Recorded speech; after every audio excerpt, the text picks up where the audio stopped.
Drip marketing for versions 1.3 and 1.4 are out, and there is a lot to be excited about. But we've still got a couple of weeks left until the end of version 1.2. The hype for some of these characters, specifically Camellia, is very real, but there might be a few who are confused by Kuro's marketing tactics. Many have said that a big reason for Jeja's poor sales in 1.2 was because of the very same early drip marketing we saw for characters like Shorekeeper and Yoo-Hoo. Is Kuro simply killing the hype for Shorekeeper's upcoming banner by introducing the long-awaited news of Camellias in just the next patch? While it might seem like history is just repeating itself, the actual circumstances are a bit different. And that's all due to the stark contrasts in marketing and preparation we've seen when it comes to the announcement of these three releases. Kuro does, in fact, know what they're doing with these upcoming banners. 1.2 was widely regarded as a filler patch for a lot of reasons, and one of those reasons was so that players could have the time and patience to wait for some of the most highly anticipated releases in Wuthering Waves to date. Today we'll be discussing why this is the case, diving into the circumstances surrounding the release of some of our more unpopular banners, how Kuro has changed their tone when it comes to the marketing of some of the newest releases, and why these new characters in particular will likely yield some fantastic results when it comes to revenue in the future. As always, if you're enjoying this content, please hit that like and subscribe button.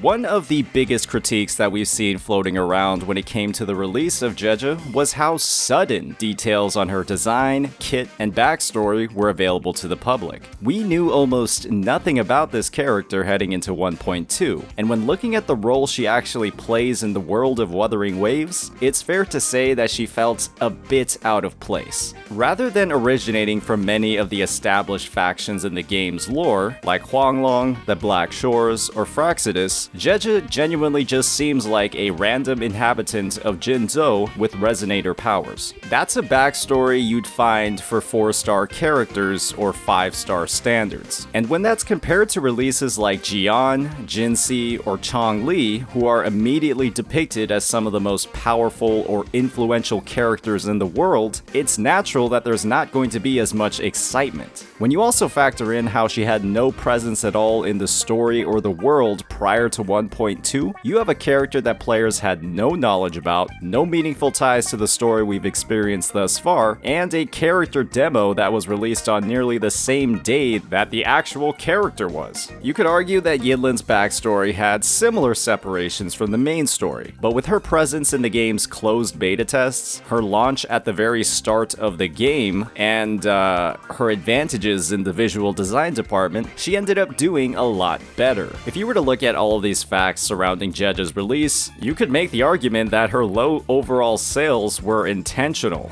It's almost like Kuro didn't want people to pull on this banner. However, we've only taken a look at her backstory. Jeja's combat design was another big issue. With a very specific kit focused on basic attacks and resonant skill buffing, Jeja's abilities and weapon were not compatible with a large part of the roster. With ideal performance with just 2 characters on the roster, one of whom already clears content extremely easily without her, and a weapon with an effect so specific that it can only work on one other rectifier user, there were very few reasons to pull her from the meta perspective as well. When you combine this with the fact that the other limited character released with 1.2 was free, you could be convinced that Kuro didn't care about spending or revenue in 1.2 very much at all. And this is only further reinforced by the fact that they released all of this drip marketing for the next 2 patches while there are still 2 weeks left in 1.2. They know we're going to spend in the future,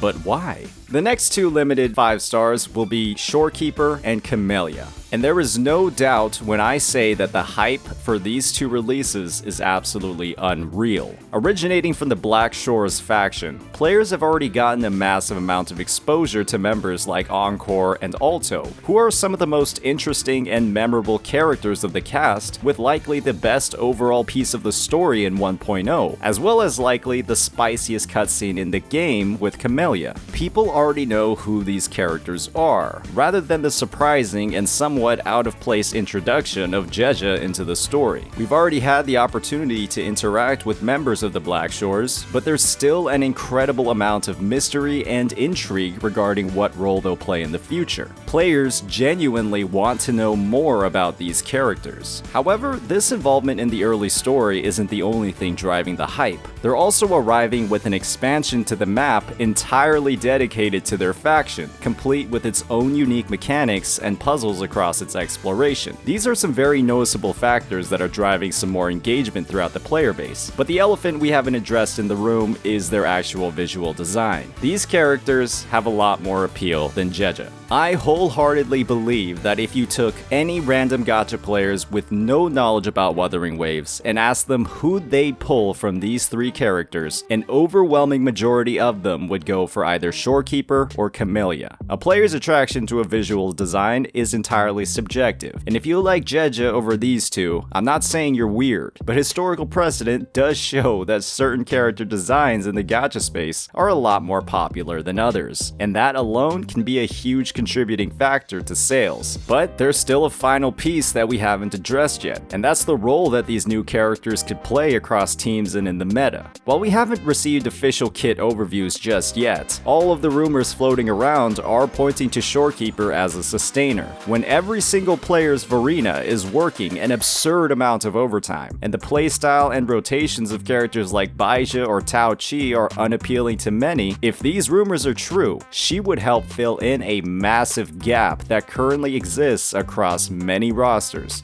and would be an answer that many players have been searching for. On the other hand, from what we've seen in the story, Camellia looks like she'll be a damage dealer of some kind, and considering that her attack style is very similar to Varina's plants while looking far more chaotic and sinister, many have speculated that she'll be a Havoc character. When looking at the Havoc roster, these characters already have many defined team roles. Tao Chi is a sustainer with her shielding, Dan Jin is a sub-DPS hybrid with incredible buffing potential, and Havoc Rover is a main DPS that players get for free, basically a standard character. By looking at what the Havoc roster already provides, it's extremely likely that Camellia will be a Havoc DPS that can work alongside Rover or could replace them in hypercarry teams. Kuro has already shown they won't shy away from relegating free or standard characters by replacing Calcharo with Shangli Yao after all, and Havoc is the only attribute without a 5-star limited character.